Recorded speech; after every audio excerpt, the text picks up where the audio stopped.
Well, welcome everyone. Thanks for coming out on this rainy evening. I'm glad we had this many people come out this evening. In a small town, sometimes when there's this much rain, it can inhibit people's travel. So I appreciate that. For those that don't know me, you haven't seen me going up and down the highways or on TV or doing some kind of crazy things over the years. My name is Roger Barzak, and I'm the chairman of the Sandown Republican Committee. Let us begin this evening by saying the Pledge of Allegiance. Committee member Gordon Champion, would you like to lead us in the Pledge of Allegiance? Pledge allegiance to the flag of the United States of America and to the republic for which it stands, one nation, under God, indivisible, with liberty and justice for all. Thank you, sir. As most of you are aware, tonight we have a special guest speaker. And that special guest speaker will also be followed by up to a 1-hour meeting of the Sandown Republican Committee.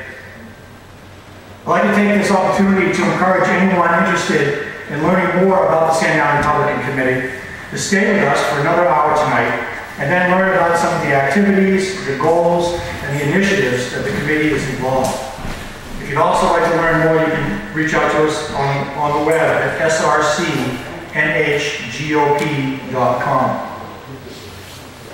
Let's see who we have in the house tonight. We have Selectman Brenda Kopp over here to the left. We have our Vice Chairman of the Sandown Republican Committee, Gordon Champion, is here this evening. And we have our brand new Secretary / Finance Chairman, Chief Cook and Bottle Washer, Biz Coro is here with us this evening. Did I miss anything? I don't think I did. Okay. Now I'd like to introduce a wonderful committee member and a local businessman who's been very active on behalf of the committee, Bob Nickerson, who will tell you a little bit more about our guest speaker, and we'll take it from there. So everyone join the evening.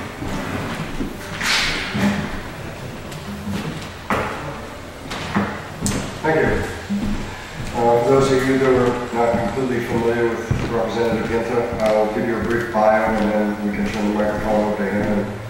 Mr. Guinta can answer your questions and deal with whatever you want dealt with. Representative Guinta was born in New Jersey and moved to New Hampshire to complete his master's degree in intellectual property at Franklin Pierce Law Center, now the University of New Hampshire School of Law in Concord. He fell in love with New Hampshire and chose to make Manchester his home. He holds a bachelor's degree from Assumption College in Worcester, Massachusetts. Congressman Guinta serves on 3 House committees: Budget, Oversight, Government Reform, Transportation and Infrastructure. Job creation is his top priority. Job creation is his top priority. His Getting the Grand Staters Back to Work Jobs initiative has hosted multiple job fairs, roundtable meetings, and job creations and other special events aimed at encouraging small businesses to grow and expand their payrolls. On Capitol Hill, he's actively involved in legislative activity that will foster a positive, pro-jobs economic environment, keep taxes low, and stop federal government intrusion into our lives. Representative Guinta has received many awards for his legislative work in the short time that he has served in Washington. He received the Associated Builders and Contractors Free Enterprise Legislator of the Year Award for his work in free enterprise and open competition, the 60+ Association Award for fighting to protect and preserve Social Security and Medicare, the Champion of Healthcare Innovation Award from the Healthcare Leadership Council, and the 100% Pro Worker Award from the Competitive Enterprise Institute for Protecting Workers' Freedoms. Prior to being elected to the U.S. House of Representatives in 2010, he served 2 terms as City Alderman, 2 terms as a state representative, and 2 terms as Mayor of Manchester, New Hampshire's largest city. He worked hard to give Manchester residents their first tax cut in a decade, cut borrowing by 50%, and instituted the city's first spending cap. Congressman Guinta and his wife Morgan live in Manchester with their daughter Colby, age 8, and son Jack, age 6. And that's it. Mr. Guinta?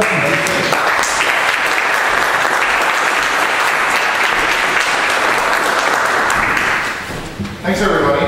Appreciate appreciate you being here on a rainy evening. Good evening, Representative. Thanks for coming.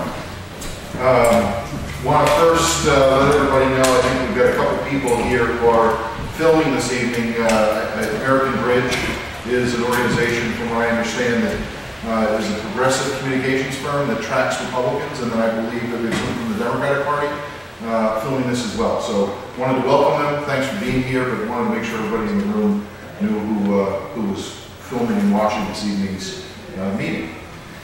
I have been in Congress now for 10 months. It's been nothing short of engaging, interesting, challenging, frustrating, all of those different emotions boiled up into one. But it has been an honor to serve New Hampshire and represent New Hampshire and vote on behalf of New Hampshire. I think that there are a lot of significant challenges that we have in our country. When I first started back in January, we looked at debt and deficit as a primary problem with our country and how Washington is running things. We saw a lack of predictability relative to tax reform, or tax rates, regulatory reform, and really two different visions of how to get America stronger economically and freer, I think, in terms of an individual freedom perspective. So we have spent the balance of 10 months starting back in January with voting on things like I co-sponsored legislation to repeal the President's health care bill. I think New Hampshire continues to oppose that piece of legislation.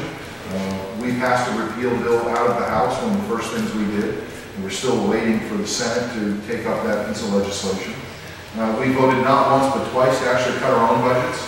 Members of Congress and the administrative costs that it is to run the Capitol and run Congress, because I think it's important for us to be saying that, look, we're going to make reforms in the dollars we spend, because we're also going to ask the country to understand and appreciate that we've got to make reforms and changes so we can get to a balanced budget. And I think that's important for people to appreciate and know. We're not just going to say, do as we say, we're also going to implement those spending reductions on ourselves. We focused quite a bit on getting the fiscal house in order for the United States, first by passing a budget. The House of Representatives hadn't passed a budget in over 2 years. First time since the 1974 Budget Act was enacted that a budget hadn't been adopted in the House. Basic legislative constitutional responsibilities that hadn't been done, we are now doing. We passed the majority of our appropriations bills, all the while ensuring we had spending reductions. Same level, 11%, we were cutting 11% as well in each appropriations bill that we have been sending over to the Senate, and adopting those 11% spending cuts. As a result, I think we had a pretty good start in deficit reduction. In the first 10 months, we've actually reduced our annual deficit by $200 billion. Not nearly enough, but I think a pretty strong start for this Congress, for this House, considering we still are in the minority. We have a Democrat-led Senate and obviously a Democrat president. So it is challenging to try to get some of these things accomplished, but the mood of the country has absolutely changed.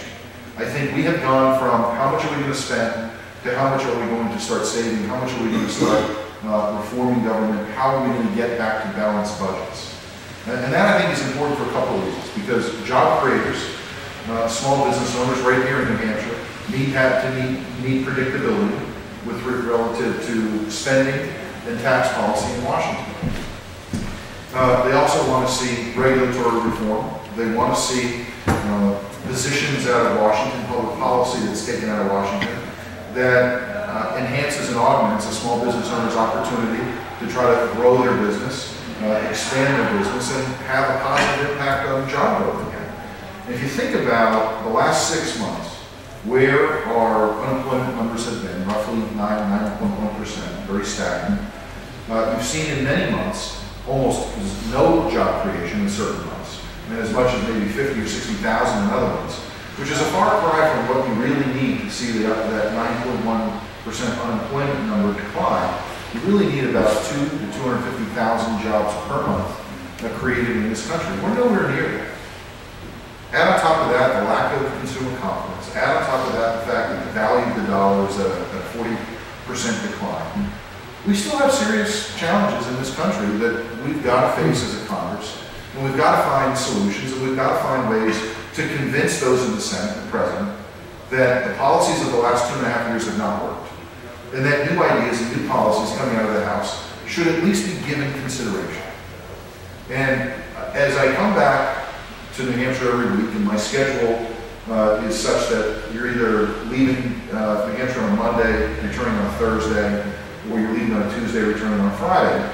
So you're here for the weekends, and then once every 4 to 5 weeks we have a district work here, where we're here for a week. This is one of those weeks where I can be back speaking and listening to my constituents, trying to get an assessment from you where you would like the country to go, how you'd like me to continue voting. And I think that's important. I think it's critical that every member of Congress do that. Because there is a sense in this country that Washington is not listening to America. That Washington still knows better than we do how to solve the challenges that face us. And it's disconcerting to me, it's frustrating to me. I join in that frustration that I continue to hear when I meet with people, regardless of party affiliation. And I want to try to continue to do something about it. So there's a couple things that I do. I look at different pieces of legislation relative to committees that I sit on, but other pieces of legislation that I think will be vitally important for New Hampshire and vitally important for the economic stability and strengthening of our country. In Budget Committee, for example, we took up our budget, we passed it in committee, we passed it out of the House. We did 3 or 4 things I thought were important. We proposed some tax reform. We cut $4 trillion of expenditures. We, according to the CBO scoring, would have about 2.5 million new jobs created with that piece of legislation. And we took on the very tough task of reforming, preserving, and protecting entitlements. One of the challenges that we still have is the Senate has not taken up that bill. So there is stagnation, and that is what I think is causing some frustration in the country, and rightly so. We feel like we're doing our constitutional work in the House, and the bills tend to die in the Senate. As a matter of fact, we have passed 90 pieces of legislation in the House, and only 20 of them have been taken up by the Senate. And that's disconcerting on a number of levels. But here in New Hampshire, whether you're a town, a city, or at the state level, we get things accomplished. Regardless of what party's in power, regardless of what the makeup is of the legislature, we have a sense that you go to represent your constituents, you have a goal and objective of completing your legislative agenda. And if you don't like something that happened, guess what? You always have next year to try to amend it, change it, improve it. And I think New Hampshire works pretty well. We still have issues here that we want to address that haven't been properly addressed. But we see how things operate, process and procedure-wise, and it works. And Washington is the only place where you don't have to balance a budget. You don't even have to propose a budget. You can argue for additional spending after 2 years of 28% increases in spending, and then if you want to include the stimulus, it's 84%, which is astronomical. And then when you say, what did we get for all of that spending? Did we get lower unemployment? Did we get people back to work? Do we have a thriving economy? The answer is no.